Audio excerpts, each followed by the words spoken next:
کہ آج کا دور پریشانیوں کا دور، مصیبتوں کا دور، ہر ایک کے گھر میں مصائب. یورپ اور امریکہ میں رہنے والے آپ سے زیادہ پریشان ہیں. آپ پریشان ہیں کہ کسی طرح آپ کے بچے وہاں سیٹ ہو جائے. جو وہاں پریشان ہے وہ اس سے زیادہ پریشان ہے. لاکھوں کی جن کی تنخواہ ہے وہ بھی مالی پریشانی میں مبتلا. کوئی راستہ سمجھ میں نہیں آ رہا ان مصیبتوں سے پریشانیوں سے کیسے بچیں.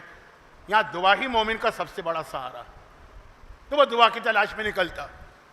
خمس کی تقریر کون سنے گا؟ 70 آدمی. دعا کی تقریر کون سنے گا؟ 80,000 آدمی. تو جب مجھ جیسے ناکارہ آدمی کی یہ حالت ہے کہ جو دعا تعویذ وظیفوں کا آدمی ہی نہیں، تو جو باقاعدہ دعائیں بتاتے ہیں 1 لاکھ 1.5 لاکھ 2 لاکھ ان کے ویوز ملتے ہیں. یہ ویوز ملنا دلیل اس بات کی ہے کہ لوگوں کو دعاؤں کی تلاش. اہم ترین دعا جو واقعا میں یہ کہہ دوں کہ سب سے زیادہ طاقتور دعاؤں میں سے ایک ہے، اور وہ ہے تسبیح زہرا، شہزادی کی تسبیح. اس سے زیادہ طاقتور بہت کم دعائیں ملیں گی تو اسی کے اسٹرینتھ کی ملیں گی.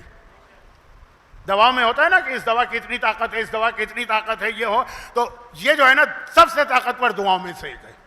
تسبیح دعا ہے. قرآن کریم نے بھی سورہ جمعہ میں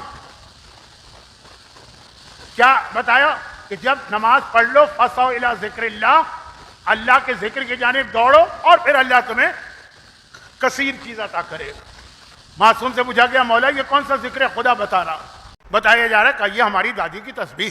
تو شہزادی کی تسبیح جو ہمارے یہاں ہر نماز کے بعد پڑھی جاتی ہے کیونکہ اس کی وجہ سے نماز قبول ہوتی ہے. لیکن اس کو ایک بحیثیت دعا بھی سمجھیے. میں اس کی تفصیل میں نہیں جا رہا ہوں کیونکہ آج کل بہت سے لوگ اس کو جانتے ہیں. مثلا کینیڈا سے لے کے لندن سے لے کے آسٹریلیا تک، اور اس میں گلف بھی آتا، مولانا جاب چھوٹ گیا کوئی دعا بتائیے. مولانا کمپنی کے حالات خراب ہیں، لوگ دھڑا دھڑ نکالے جا رہے ہیں، دعا بتائیے.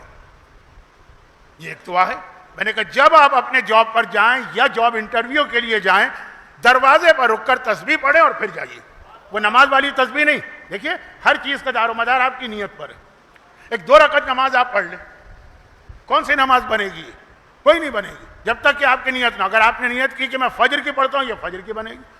اور اگر آپ نے نیت کی میں زیارت وارثہ کی پڑھتا ہوں، یہ زیارت وارثہ کی بنے گی.